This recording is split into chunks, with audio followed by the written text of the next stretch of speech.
Hi, I have been reading a book. Let's see if I can get it into your view. It's The 5 Lessons a Millionaire Taught Me by Richard Paul Evans. And I'm just going to read you, first of all, the first on the flap, the first couple of paragraphs, and then kind of give you some of my thoughts on the book and why you probably want to track this book down. I would think I found it in my library. You may want to check your library, or it may be available through some of the other sources, of course, that you know of. So here's the first introductory paragraphs on the flap. It says, when Richard Paul Evans was 12, his father, a building contractor, shattered both legs. With no insurance, no income, and 8 children, the family was destitute. At that difficult time, young Evans was introduced to a kind multimillionaire who taught him the 5 secrets of wealth.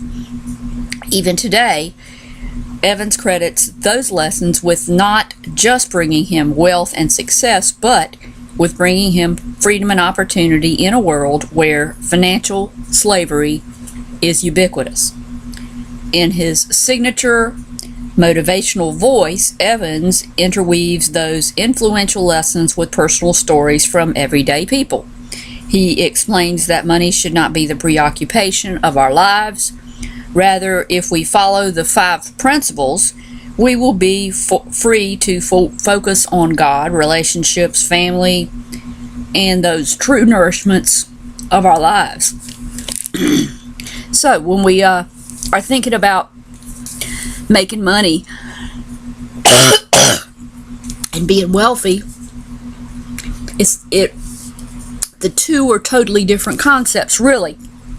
Money is one thing, but wealth comes from being able to live the life you would like to live, do the things you would like to do, and feel contented within yourself.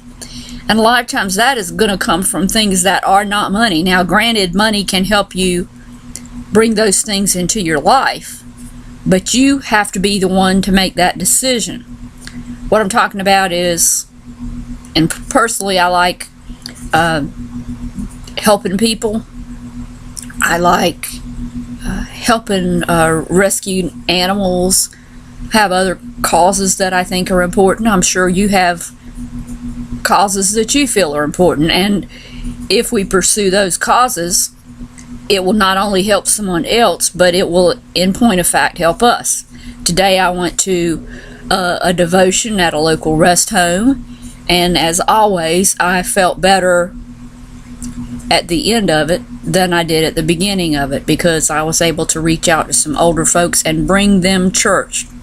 These are people that otherwise wouldn't be able to go to a physical church service, but we gave them a church service where they were, and I think that meant a lot to them, and it certainly made me feel good to know that they appreciated it. They all said thank you, and I wanted to thank them for being a part of their day. So that's a personal example of what I've done.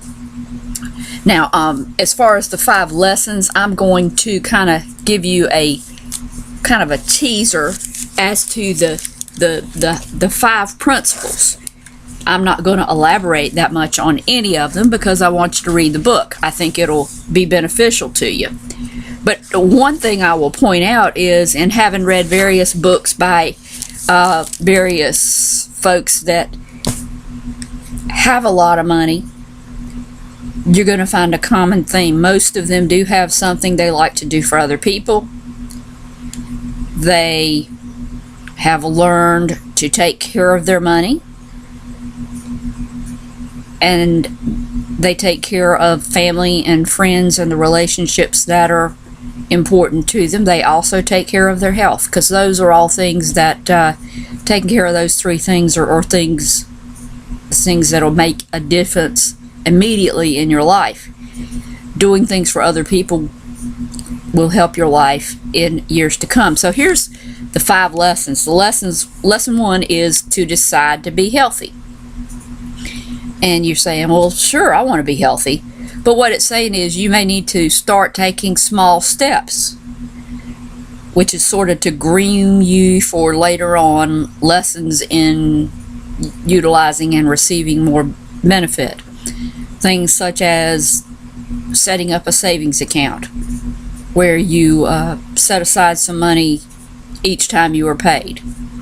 Let that grow and kind of use it as a forget it file and just see where it will grow to. Number 2 is to take responsibility for your money.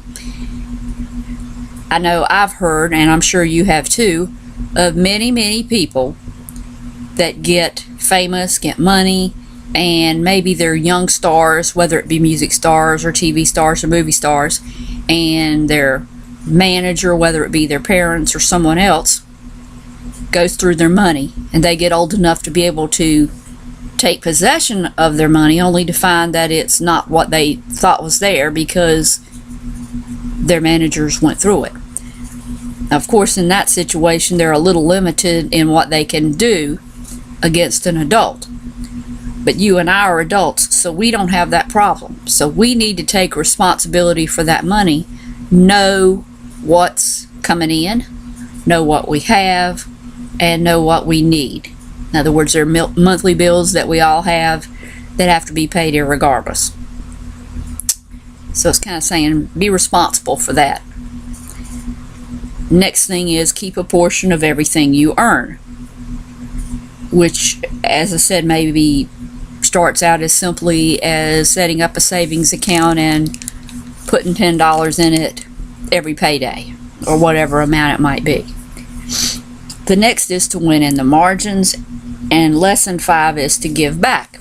Kind of going over some of those things, but as you can see, a lot of the fundamental lessons here are not anything new, but they're very good lessons. That's why you find them so prevalent in writings by people that know what they're talking about and how to achieve wealth. So I would go out, get the book. Let me give you the name and all that good stuff again. It is The 5 Lessons a Millionaire Taught Me About Life and Wealth by Richard Paul Evans. Get it and read it, and I think you'll find your life will be richer. Thanks.